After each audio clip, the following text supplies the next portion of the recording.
हा आहे आपला पार्ट टू. तर नमस्कार. नमस्कार. तर तुम्हाला काय वाटतं की बिझनेस बद्दल तुमचं काय मत आहे? बिझनेसबद्दल म्हणजे जसं की फॉर एक्झाम्पल तुम्ही आता सध्या कुठल्या स्किलवर काम करताय. आता मी सध्या IT मध्ये काम करतोय. हम्म. तुम्ही फ्रीलान्सिंग तुमचं आहे स्कोप परत, किंवा तुम्ही एखादं ॲग्रिकल्चर रिलेटेड करताय, किंवा तुम्ही एखादं काहीतरी FMGC रिलेटेड करताय कुठल्या पण. डिपेंड्स ऑन तुमच्या तुमच्या स्किल्स कशावर तुम्हाला फॉर फॉर एक्झाम्पल कस्टमर राहतात. आपले जे चहाचे असतील, पिझ्झा स्टोअर असेल छोटे छोटे, त्यांचं कस्टमर कुठले आता फॉर एक्झाम्पल कॉलेज एरिया वगैरे असतो. हम्म. मग तसं तसं तुम्ही एखादं स्टोअर असं ओपन केलं पाहिजे. आणि पर्सनल बिझनेस ओरिएंटेड असेल तर पहिलं तुम्ही तुमचं ग्राहक निवडला पाहिजे. तुम्हाला ग्राहकाला काय पाहिजे. फॉर एक्झाम्पल तुम्ही जसं म्हणलं पिझ्झा वगैरे, कॉफी शॉप वगैरे, मग कुठली तुमची कॉफी कुठली चालते सध्या.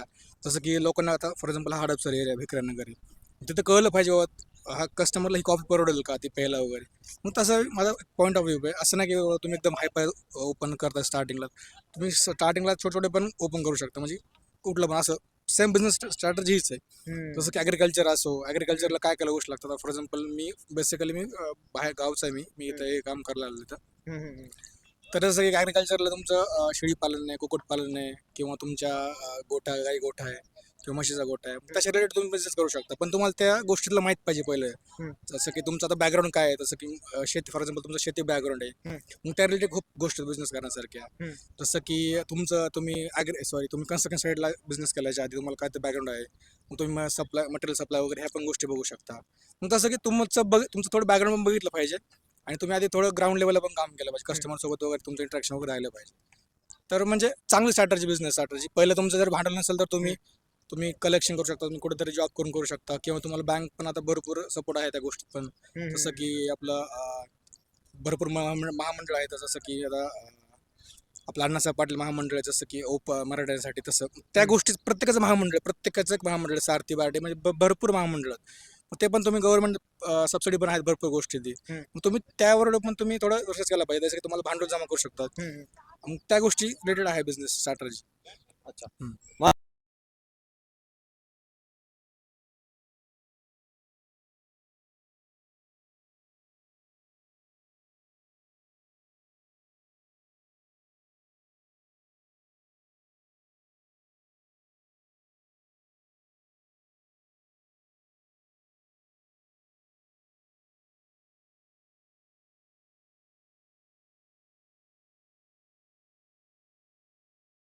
मी हा बिझनेस करायचा आहे. पैशाला काही सोंग आणतात. तुमच्या खिशात जेवढा पैसा तुम्ही बोलू शकता.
त्या गोष्टीचा काही सोंग आणतात आपल्या पैशाचा मेन मुद्दा. आणि अजून एक प्रश्न विचारायचा की मला, की आपले पालक पण पैशाबद्दल कधी बोलत नाही. टॅक्स, इन्फ्लेशन, आता पुढचा फायनान्शियल गोल काय आहे? ठीक आहे, ते बोललं पाहिजे पोरांबरोबर बसून. बरोबर. ते आमिर माणूस आमिर का होत जातो, कारण की तो पैशाबद्दल बोलतो. इन्फ्लेशन विषयी बोलतो तो काय. कसं असतं, आता फॉर एक्झाम्पल आपले ट्रेडिशनल मेथड काय होतं पैसा कमवायचे, एफडीज वगैरे 6% रेट असतो एफडीज वगैरे. मग त्याची पैसा वाढत नाही. तो इन्फ्लेशन मॅच होत नाही बरोबर.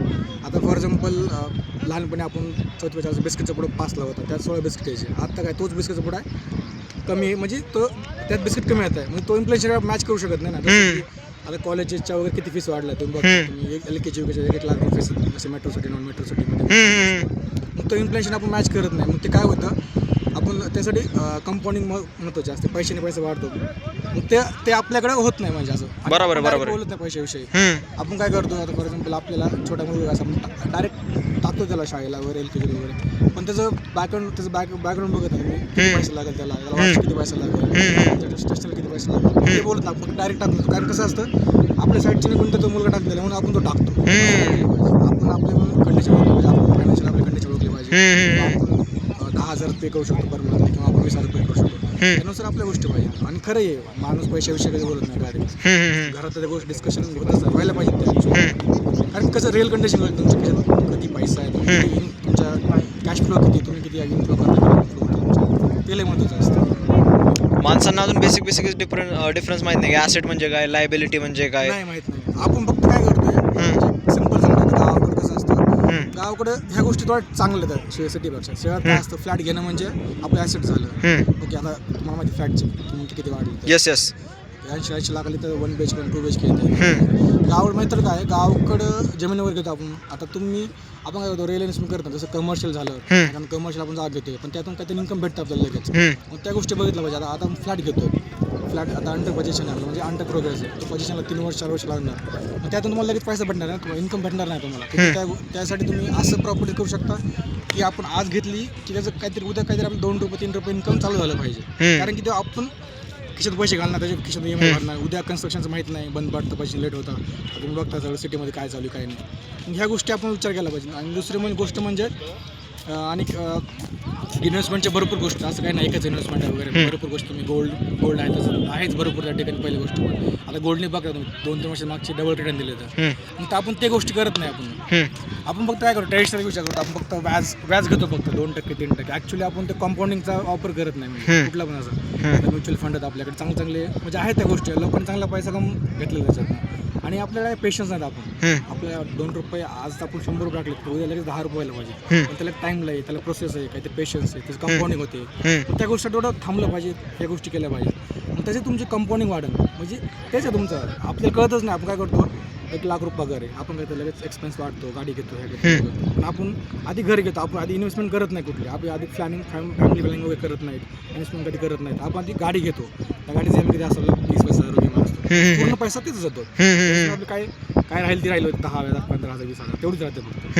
आपला स्कोप काय असला पाहिजे, ॲटलिस्ट तुमचं एज 35 पर्यंत तुम्ही ॲटलिस्ट तुमचा काहीतरी पैसा असला पाहिजे. तुम्हाला फॉर एक्झाम्पल मेडिकल इमर्जन्सी असतात, त्या गोष्टी असतात, त्यासाठी पण थोड्या वेगळ्या गोष्टी असतात. टर्म इन्शुरन्स आहे, मेडिकल इन्शुरन्स आहे, त्या गोष्टी पण आपण घेतल्या पाहिजे आपल्याकडे. नंतर आपल्या मग जसं की एक्सपेन्स तुमची गाडी घ्यायची वगैरे, ती गरज सध्या म्हणजे गरजेवर आपण केलं पाहिजे. आता मित्रांनी घेतलं म्हणून आपण घ्यायचे, किंवा मित्रांनी घर घेतलं म्हणून आपण घ्यायचं, किंवा पाहुण्यातलं कोणाचं घर घेतलं म्हणून आपण घर घ्यायचं. या गोष्टी कुठेतरी थांबल्या पाहिजे. म्हणजे कंपॅरिझन झालं नाही पाहिजे. कंपॅरिझन झालं पाहिजे, तुमच्या सॅलरीसोबत कंपॅरिझन झालं पाहिजे, किती पैसा, त्यानुसार आपण या गोष्टी केल्या पाहिजे. आणि विषय कसा आहे माहिती आहे का, आता फॉर एक्झाम्पल आता मला 5 नंबरचं चप्पल येतो. आत्ताच्या सोसायटीमध्ये काय चाललं की माझ्या शेजाऱ्याला 8 नंबरचं चप्पल येतो म्हणून मी 8 नंबरचं घेणार. हे मॅटर नाही करत की मला किती नंबरचं चप्पल येतो. तर आपण आपल्या म्हणजे तसं आपण आपले पेरेंट्स पण विचारत नाहीत की तुला ॲक्च्युली करायचं काय, ते आपल्याला फक्त असं म्हणतात की मला असं वाटतं म्हणून चालतं. येस. मग असं आपला माइंडसेट असं का झालं आहे आणि आपण त्याला कसं चेंज करू शकतो पुढच्या जनरेशनसाठी? कसं जाऊ का, आपण काय बघतो, कुणीतरी आपला गाव कसं असतं सोसायटीमध्ये, फॉर एक्झाम्पल कोणाचा आत्याचा मुलगा, मामाचा मुलगा इंजिनियर झाला, डॉक्टर झाला असतो. मग आपले वडील त्याच्याकडे बघता, हा बघ आता काही सेट झाला आहे, यांनी 10-12 वेळा अभ्यास केला आहे, मग तो डॉक्टर झाला, इंजिनियर झाला आहे, आपण ते बघतो. आता फॉर एक्झाम्पल आपल्या दोघांना आपण सोबत राहतो, तर माझा मुलगा काहीतरी कुठं इंजिनियर डॉक्टर झाला आहे, किंवा तुमचा कोणतरी आहे बाबा, मग मी काय म्हणतो, हा बघ तो इंजिनियर झाला, मग तो शिकलं पाहिजे. बट त्याचं कळत नाही, त्याचा इंटरेस्ट विचारत नाही ना आपले वडील. तुला स्पोर्टमध्ये इंटरेस्ट आहे, तुला बिझनेस एंटरप्रेन्योरशिपमध्ये इंटरेस्ट आहे, तुला आणि कशामध्ये इंटरेस्ट आहे विचारत नाही. तर आपलं कसं आहे, हां 12नंतर इंजिनिअरिंग कर, मेडिकल कर, बस ह्याच गोष्टी आपल्याकडे, किंवा MPSC UPSC कर, ह्याच गोष्टी होतात आपल्याकडे तर चौथा ऑप्शनच येत नाही आणखीन आपल्याकडे. जसं की आता खूप कंटेंट क्रिएटर आहे, खूप म्हणजे चांगलं आहे त्याचं, तुम्ही मीडिया जर्नलिझम करू शकता, भरपूर गोष्टी तर तुम्ही लहान गोष्टी पण बिझनेस चालू करू शकता. आणि आपल्याला काय, आपण लवकर जॉब चान्स लागतो, शिकत नाही वगैरे काही नाही. आपण काय करतो, आपल्याला पैसा लगेच लागतो, 10-12 झाले लोक काहीतरी जॉब करतात, ते कुठं टाळलं पाहिजे. मग ठीक आहे, तुम्ही शिक्षण पण केलं पाहिजे, त्या पैसा पण कमवला पाहिजे, असं नाही. बट आपलं काय, आपले म्हणजे 2 सेट माइंडसेट त्याच्यामध्ये. काय करतात, एक पालक काय करतात, आपल्या मुलाची डिग्री होईपर्यंत जॉब करून देत नाहीत, कारण की त्यांच्याकडे असतात त्या गोष्टी असतात. बरोबर, ते पण एक, कारण की तुम्ही जर शिक्षण केलं, जॉब केलं तर चांगली गोष्ट आहे, पण तुमच्या घेण्यावर येते. कुणी डायवर्ट होतो, कुणी म्हणजे सोडून देतो मध्ये स्टडी वगैरे, ते गोष्ट चांगली. आणि आपण काय करतो, इंजिनिअरिंग झाली किंवा मेडिकल झालं की जॉब चान्स लागतो, ठीक आहे, ते पण चांगले. पण आता त्याच्या आधी आपण थोडे 10-12 झाली, मग लोक काय विचारतात. आता फॉर एक्झाम्पल माझ्या घरात एक एक्झाम्पल आहे. आता मी इंजिनिअरिंग झालेलं आहे मी पण. अच्छा. हां, तर मग घरचे काय म्हणतात, हे सारखं शिक त्यासारखं शिक, पण त्याचा इंटरेस्ट ओळखत नाही तुम्ही. कारण कसं आता त्याचा इंटरेस्ट पण ओळखतं. त्याला कुठं ॲग्रिकल्चरमध्ये चांगलं वाटतं त्याला, किंवा त्याला आणि बिझनेसमध्ये चांगलं वाटतं त्याला, आणि काही छोट लहानपणी काहीतरी करायचं आहे. ॲटलीस्ट तुम्ही तिथून स्पोर्ट्समध्ये भरपूर ऑप्शन आहेत ना, आपण ते बघतच नाहीत ते. बरोबर आहे. हे कुठेतरी बघितलं पाहिजे. काय करतो, हा कर इंजिनिअरिंग, काय कर मेडिकल, कर BSc, कर MPSc UPSc, बस एवढंच आपल्याकडं, यापुढं काहीच नाही. आणि एक आता मी हा क्वेश्चनमधून एक अजून एक प्रश्न विचारतो तुम्हाला, ते म्हणजे लिमिटेड माइंडसेट जो झाला आहे, जो आपल्या पेरेंट्सचा झाला आहे त्यांच्या पेरेंट्सपासून. कारण की त्यांच्या काळ वेगळा होता, आता काळ खूप वेगळा आहे. तर त्या लिमिटेड माइंडसेटला आपण कसं तोडायचं आता? लिमिटेड माइंडसेटला आपण थोडंफार बोललं पाहिजे आता. कारण पहिलं कसं होतं, आपण बोलत नव्हतो. वडील जे म्हणायचे, आई वडील ते म्हणायचे तसंच करायचं. पण आता बोललं पाहिजे. आता फॉर एक्झाम्पल आपण कसं लहान मुलांना म्हणतो अभ्यास करतो आता, पण तसं आता तसं झालं नाही पाहिजे. कुठं थोडं डिनाय पण झाला पाहिजे. आता आपण काय म्हणतो, फॉर एक्झाम्पल एक शाळा आहे आपली, आणि आपण दोन मित्र होतो, आणि मला पण त्या शाळेत जायला, तुम्हाला पण त्या शाळेत घातलं. मग ते कुठे तुम्हाला ती शाळा आवडत नाही, पण तर तुम्हाला बळच घातलंय. मग ते कुठं डिनाय केलं पाहिजे. मग सांगायचं मला हे नाही आवडत, मला ते नाही आवडत. आपण जोपर्यंत डिनाय करत आहे ना, तोपर्यंत ते चेंज होणार नाही. आपण डिनाय केलं पाहिजे थोडंफार, आपलं पण मत मांडलं पाहिजे त्या कुठल्या. दोघंच वडील म्हणता, आई वडील म्हणता, घरचे म्हणता, पण आपण केलं पाहिजे. थोडं कुठं थांबलं पाहिजे गोष्टी पण. आणि अजून एक मी एक गोष्ट बघितली आहे ॲक्च्युली, ती गोष्ट फक्त आपल्याला असं सांगितलं जातं की गब्बस, काय बोलू नको. लाईक ती एकदा दाबलं ना, तो माणूस मधून खचून जातो. मला असं वाटतं की त्याला दाबायला नाही पाहिजे, त्याला फक्त रिॲलिटी दाखवायला पाहिजे, आणि त्याला असं सांगायला पाहिजे की अन्यायाच्या विरुद्ध पण मी बघितलं की ॲक्च्युली आत्ताची, जसं तुम्हाला माहीत असेल काय कंडिशन चालू आहे, पण त्याबद्दल तुम्हाला काय म्हणायचं? ॲक्च्युली ॲटलीस्ट तुम्हाला एवढं तर कॉन्फिडन्स पाहिजे की तुम्ही बोलू शकाल तिथं. हां, आपण जिथं गोष्टी वाईट घडतात, जिथं अनलॉफुल गोष्टी घडतात, आपण बोललं पाहिजे. कुठलं पण सोशल मीडिया असतो, घरच्या गोष्टी असतात. घरच्यांना पण सांगितलं चांगली गोष्ट काय, वाईट गोष्ट काय, चांगलीच म्हणलं पाहिजे, वाईटला वाईट म्हणलं पाहिजे. म्हणजे हे तुम्हाला जर बोलण्याचा आहे तिथं, तुम्हाला राईट्स देतात, तुम्ही बोललंच पाहिजे 100%. असं नाही म्हणलं पाहिजे मी का बोलू, मी का पडू. हे थोडंफार कुठेतरी माइंडसेट चेंज झाला पाहिजे. आणि लोकांनी पण लहान मुलांचं वगैरे, घरातलं कोणाचं पण ऐकलं पाहिजे मत. कारण प्रत्येकाच्या मताला म्हणजे महत्त्व असतं. काही ना काही त्याचे थॉट्स असतात, ते घेतले पाहिजे प्रत्येक गोष्टीत. तुमच्या बिझनेसमध्ये झालं, तुमच्या ॲग्रिकल्चरमध्ये झालं, तुमच्या एज्युकेशनमध्ये झालं, तुमच्या घरी पण झालं, सगळ्या ठिकाणी तुमचं मत घेतलंच पाहिजे. आणि बोललं पाहिजे माणसांनी, काही फरक पडत नाही, बिंदास बोललं पाहिजे आहे ते. लॉ ऑफ बोललं पाहिजे. असं कुणाविषयी पण आपण जास्त असं म्हणजे घाण बोलू शकत नाही, किंवा असं थोडंफार जी गोष्ट खरी तीच गोष्ट बोलवा. इथं घाणच बोललं पाहिजे, चांगलीच गोष्टी बोललं पाहिजे. उगाच काहीतरी लोक ते बोलतात म्हणून आपण ते बोललं पाहिजे. म्हणजे प्रभावाच्या विरुद्ध थोडं पण चाललं पाहिजे. आपण लोक चालतात म्हणून आपण चाललं असं नाही पाहिजे. थोडंफार केलं पाहिजे, बोललं पाहिजे काय गोष्टीला. आणि बेसिकली आपला जो माइंडसेट आहे ना, जो भारतीयाचा माइंडसेट ॲक्च्युलीमध्ये आहे ना, की आपल्याला फेल होण्यापासून अडवलं जातं की पडलं तर काय होईल. कारण की फेलियर, मला असं वाटतं की मी हे जे इंटरव्ह्यू काढतो त्यामध्ये मी रोजच फेलियर घेतो आहे, 10-15 लोकांचे रोजच फेलियर घेतो. त्यामुळे मी एवढं कॉन्फिडंट झालो आहे. ठीक आहे, तर मला असं वाटतं की एक पक्षी जर जमिनीवर नाही पडलं तर त्याचे पंख कसं उघडणार. बरोबर. कसं असतं, आता लहानपणी कसं म्हणायचं, आता मी नदीला पोहायला जायचो, विहिरीत पोहायला जायचो, मला काय सांगायचे जाऊ नको तिकडे. बरोबर, त्यांचं पण टेंडन्सी वेगळं आहे, आई वडिलांची माहीत नसतं पुढचं काय म्हणणार काय नाही. बट त्यांना सपोर्ट केला पाहिजे त्या गोष्टीला. पण हा ठीक आहे, मी येतो, चला आपण दोघं जाऊ, किंवा सायकल खेळतो आपण स्टार्टिंगला, चल मी धरतो, मागे मी आहे सायकल. त्या गोष्टी कुठं कॉन्फिडन्स झाला पाहिजे. असं नाही बोललं पाहिजे तू पडलाय परत खेळू नको, किंवा तुला काहीतरी झाले परत जाऊ नको तिकडे. हे कुठं थांबलं पाहिजे थोडा. ठीक आहे, त्याला पण समजलं पाहिजे, आपण पण समजून गोष्टी घेतल्या पाहिजे. असं नाही तू पडला जाऊच नको, तुझं बंद वगैरे. ठीक आहे, बोललं पाहिजे. यातून काहीतरी काही ऑप्शन निघणार. असं आज पडलाय, उद्या पडलाय, नंतर थोडंच पडेल, तो चांगलंच करेल ना गोष्ट. ते माइंडसेट थोडा आहे आपलाच, आणि तो चेंज झाला पाहिजे खरं. आणि ॲक्च्युलीमध्ये नंतर काय होतं माहिती आहे का, आता तुम्हाला खरं सांगतो, ती जी गोष्ट तिथून दाबली जाते ना, तर ती गोष्ट आहे ना, आता तो बिझनेस करायचा तिथं पण तो तसंच म्हणणार की यार मी पडलो तर काय. कारण की त्याला लहानपणापासून अडवलेलं असतं, मग त्याचे सगळेच वे ब्लॉक होतात. मग तिथं तो तसा विचार नाही करणार, तर तिथं तो तसाच विचार करणार जसं त्याला दाबायला शिकवलं. तर त्याबद्दल काय बोलायचं तुम्हाला? आता कसं असतं, सोसायटी एवढी नालायक आहे आपली सोसायटी खूप. आता फॉर एक्झाम्पल एक तुम्ही बिझनेस केला कुठला पण, त्यात तुमचं कुठेतरी फेल्युअर आलं कुठल्या तरी कंडिशनला, फॉर एक्झाम्पल कुठं तरी म्हणा फेल्युअर आलं, तर आपण काय म्हणतो, अरे ह्यांनी काय केलं, ह्यांनी हा करून बसला आधी, ह्याला काय करणार पुढच्या गोष्टी. म्हणजे तुम्ही सपोर्ट केला पाहिजे त्या गोष्टीला. ठीक आहे, ही गोष्ट फेल झाली, आपण नंतर दुसरं काय ट्राय करू. हे कुठं तर सोसायटीने सोसायटी म्हणण्यापेक्षा आपल्या घरचेच थोडे वेगळे असतात. घरचे काय म्हणतात, बस झाला आता, म्हणजे आता फॉर एक्झाम्पल एक आपण बिझनेस केला ना, तो आपण कुठेतरी फेल झाला, थोडं इन्कम वगैरे होत नाही, व्यवस्थित चांगलं होत नाही, किंवा तो आपण बंद केला काही दिवसानंतर. पण घरच्यांवर सपोर्ट केला पाहिजे. ठीक आहे, हा बंद झाला, का बंद झाला ते व्यवस्थित बघ, काय नाही, परत आपण काही चालू करू. आणि सोसायटी एवढी आपली नालायक म्हणजे आपल्या इंडियातली समाज वगैरे म्हणतो, समाज व्यवस्था घाण आहे. नाव ठेवायला खूप एक नंबर पुढे असतं सगळ्यात. सपोर्ट करणं वेगळंच दूरच, पण ते नाव ठेवायला खूप असतं सगळं. ठीक आहे, तो एवढं पण नाही गेला पाहिजे त्याच्यासोबत बाबा, एवढा सपोर्ट पण गेला पाहिजे बाबा. हा ठीक आहे, काय झालं काय नाही, सपोर्ट फायनान्शियल असो ॲटलिस्ट म्हणजे आपला थोडं मनानं पण सपोर्ट केला पाहिजे या गोष्टी. असं डिनाय केलं नाही पाहिजे, त्याला असं एक खेचलं नाही पाहिजे का, त्याला सपोर्ट दिला पाहिजे बाबा. तेवढंच बस. सोसायटी थोडंफार घरच्याने सोसायटीने सपोर्ट केला ना, माणूस काही पण करू शकतो. ॲक्च्युलीमध्ये त्याला ॲटलिस्ट हे तर म्हणायला Morally पाहिजे थोडा की support दिलाच तू पाहिजे. करू तर शकतो, तू करू तर शकतो. धर रे बाई एक मिनटं, मोबाईल धर फक्त.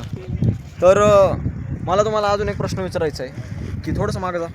मला तुम्हाला अजून एक प्रश्न विचारायचा आहे की ते म्हणजे की मी अजून एक गोष्ट बघितली की आपले फ्रेंड सर्कल पण खूप मॅटर करतो. तर तुमच्या ह्याच्याने कुठलं फ्रेंड सर्कल जास्त मॅटर करतो, की बिझनेसवाला मॅटर करतो ह्या एजमध्ये का जॉबवाला? आता 2 कंडिशन आहेत. आता माझा जो आहे बिझनेस प्लस जॉब करतो, माझे मित्र पण जॉब आहे.